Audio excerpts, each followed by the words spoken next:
Assalamualaikum warahmatullahi wabarakatuh. Piye kabare bocah-bocah? Api-api wae kan? Alhamdulillah. Mari ngene awak dhewe kabeh sinau tentang negesi tembung sing angel di ngerteni. Ana sing ngerti negesi ku apa? Negesi ya iku memahami. Jadi memahami tembung yaiku kata sing angel di ngerteni, jadi yang susah dimengerti, sehingga kita akan belajar tentang memahami kata yang belum dimengerti. Sadurunge bocah-bocah mempelajari tegese tembung sing angel di ngerteni, bocah-bocah iku kudu ngerti isine geguritan. Supaya bisa ngerti isine geguritan, bocah-bocah kudu nindakake kaya ing ngisor ya. Maksude apa ya? Maksude yaiku supaya itu seperti supaya bisa mengerti isine geguritan, yaitu isi yang ada di dalam geguritan. Bocah-bocah yaitu anak-anak kudu nindakake. Jadi anak-anak harus melakukan kaya ing ngisor iki seperti yang di bawah ini. Jadi kalian harus melakukan seperti yang ada di bawah ini. Sing pertama yaiku moco teks geguritan kanthi setiti. Moco artinya yaitu membaca teks geguritan, yaitu teks puisi geguritan kanthi setiti. Kanthi setiti adalah sebenarnya. Jadi kalian harus membaca teks geguritan dengan sebenar-benarnya. Harus dipahami, harus dimengerti, intinya harus paham. Begitu. Lalu yang kedua yaitu negesi tembung kang angel yen perlu bisa nggunakake kamus. Maksudnya yaitu negesi tembung, yaitu negesi itu apa? Negesi yaiku arti. Tembung yaiku kata kang angel yang susah yen perlu bisa dan perlu bisa menggunakan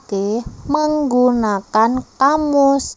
Jadi kalian bisa mengartikan kata yang susah dan perlu menggunakan kamus. Jadi bisa menggunakan kamus jika kalian belum bisa mengartikan kata yang susah. Dan yang nomor 3 yaiku negesi tembung kang duwe teges entar, pasemon utawa pralambang ing geguritan. Mau apa negesi? Negesi yaiku arti. Tembung yaiku kata, negesi tembung yaiku arti kata kang duwe yang memiliki teges entar. Teges itu apa tadi? Teges yaitu makna. Pasemon yaitu perumpamaan utawa atau pralambang, lambang ing geguritan, di dalam geguritan. Bocah-bocah yuk dibuka buku Tantri Basa Jawa, terus nang kono wonten halaman 12, gawe diskusikno karo kancamu kanggo nemokake tegese tembung-tembung sing wonten saka teks geguritan 3 kanthi irah-irahan sapusodo. Yuk mari ngene dibahas sing wonten njodhokake kolom sing kiwa karo tegese sing kolom sisi tengen. Dibahas yuk. Sing pertama wonten tembung asri. Aksarae yaiku H. Terus tegese yaiku endah didulu. endah didulu adalah indah. Jadi Asri adalah indah. Sing nomor kalih wonten tembung cancut. Aksara F yaiku enggal-enggal. Enggal-enggal iku cepet-cepetan.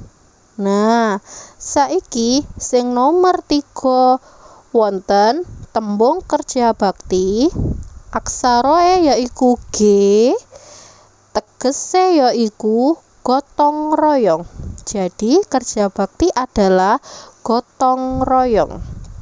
Nah, saiki sing nomor 4. Nomor 4 wonten tembung wiyata. Wiyata aksara I yaiku tegese lingkungan sekolah.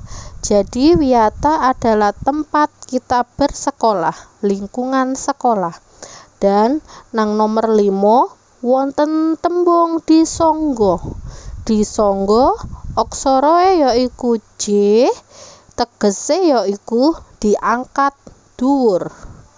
Nah, saiki sing nomor 6 wonten tembung crah.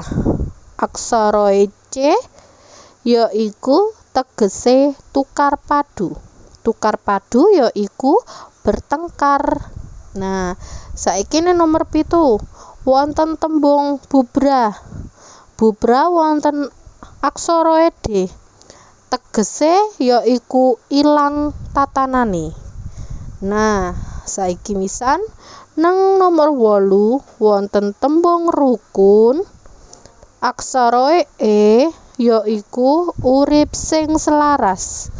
Terus sing nomor 9 wonten tembung santosa. Aksara B duwe teges kuat.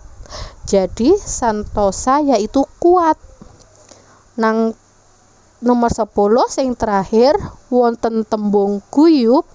Aksara A yaiku tegese greget tumindak bebarengan. Jadi guyub adalah bekerja secara bersama-sama. Sudah paham? Iku mau yaiku tembung lan tegese irah-irahan teka geguritan sapu sodo. Nah, saiki ojo lali yo tulisan mau disalin dikerjakno nang buku tantri basa bocah-bocah kabeh. Nan lek semisan wonten sing perlu ditanyakno nang Bu Vivi, WA wae yo, tak anteni, ojo suwe-suwe. Wassalamualaikum warahmatullahi wabarakatuh.